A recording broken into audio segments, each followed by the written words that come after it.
bitches! Do you love using the SMG as sniper but want to try something that's similar but different? Did you see the mini crit damage you can do with the Girardi and think to yourself, man, I wish I could use that alongside the SMG? Do you want to learn how to get a killstreak with an objectively bad weapon in TF2?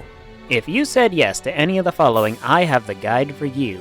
How yin's doing? I'm an Ian, and this is my TF2 How to Killstreak series, where we look at the best and worst TF2 has to offer, and I show you how to get a killstreak with it, because everything is a bad idea until it works.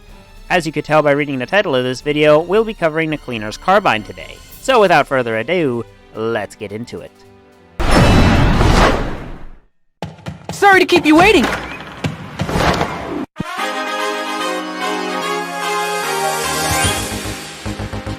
The Cleaner's Carbine is a secondary for the sniper.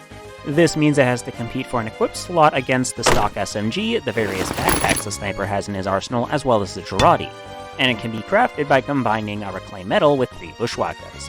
Or you could just trade 1 bushwhacka, or any other unique weapon for that matter, at scrap.tf or any other trading site you prefer.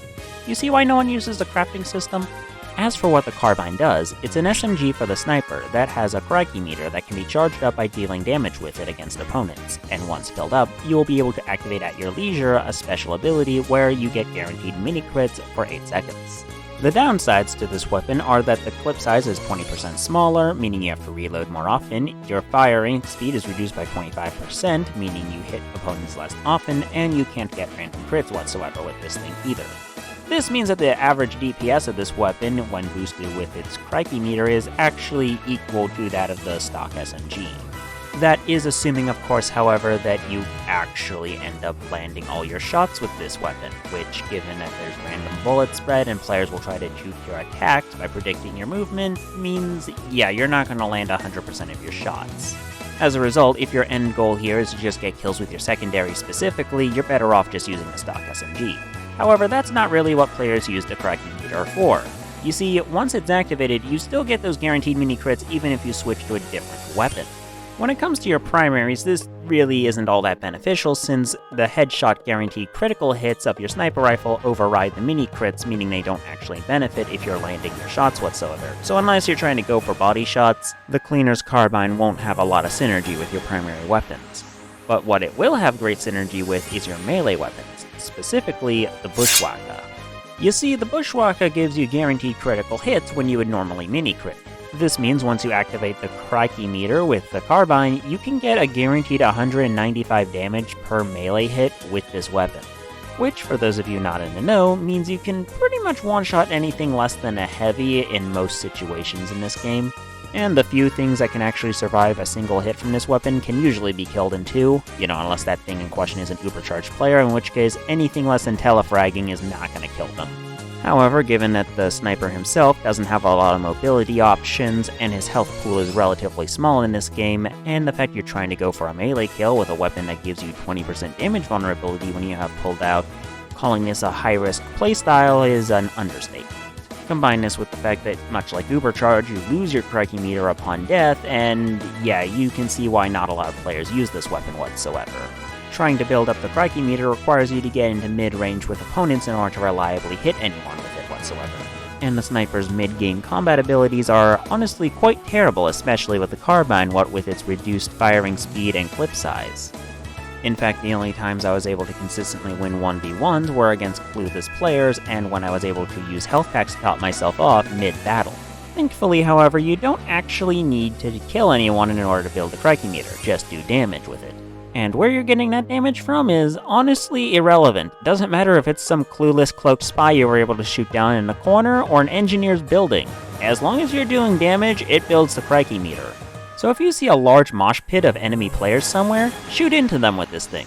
Doesn't matter if random bullet spread means you're not going to hit whoever you're aiming at, you're going to hit someone in that mess. Just remember that 9 times out of 10, you're effectively just shooting at people with an objectively worse SMG. And honestly, that's kind of the biggest issue with this weapon. It actively encourages you to play into the sniper's weakest aspects, whilst doing nothing to help you overcome them whatsoever. So if you're the kind of player who wants to min-max the perfect killstreak machine, you're going to want to stay away from this weapon. This is something you use if you want to challenge yourself. It is not the weapon you want to use if you intend to go for pub stomping.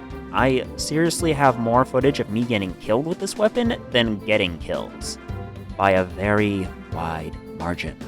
Still, if you have your heart set on this weapon, there are generally two tactics you will see players use to try to help build up the crikey meter as quickly as possible.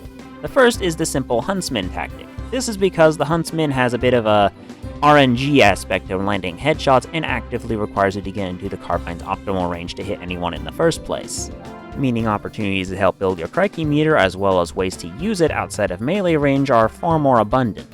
The second, less common tactic you will see is players using it alongside the Sydney Sleeper, since the Sydney Sleeper allows you to apply Jarate to opponents, which gives you guaranteed mini-crit damage with them, which means you can avoid the damage fall-off from shooting players from across the map. Still, with random bullet spread, you're gonna have a hell of a hard time hitting anyone outside of this weapon's intended range. However, the real issue with this weapon on Sniper is quite simple. If things are going to plan, you probably won't be pulling out your secondary in the first place. However, in order for this weapon to be of any use to you, you have to actively go out of your way to use it, something that the Sniper's base playstyle actively doesn't encourage you to do whatsoever. An interesting thing you can do with this weapon, however, is Spy Check. You see, unlike a lot of weapons in this game that charge a meter when you hit other opponents with it, like the Uber Saw or Babyface's Blaster, the crikey meter actually charges when you hit a disguised spy. So if you shoot someone with this weapon and it doesn't charge the meter whatsoever, you can know without a shadow of a doubt that's not a spy.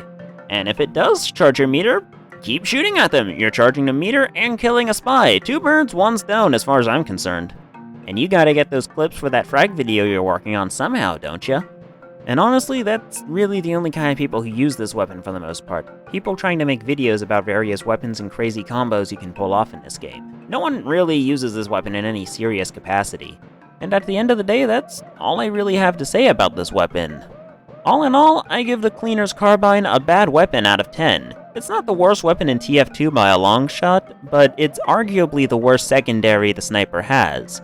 One could make an argument for the Razorback or Darwin's Danger Shield, and depending on the team composition you're up against, you very well might be right, but overall, it's just not a good weapon in my opinion. That's all for now. Like the video if you did, subscribe if you don't want to miss the next one. Consider joining my fan club, where for $1 a month you can actually view my videos early, as well as previews of future projects I'm working on. I've been Ian, and this has been my TF2 How to Killstreak guide to the Cleaner's Carbine. And stay tuned, the Widowmaker is coming up next.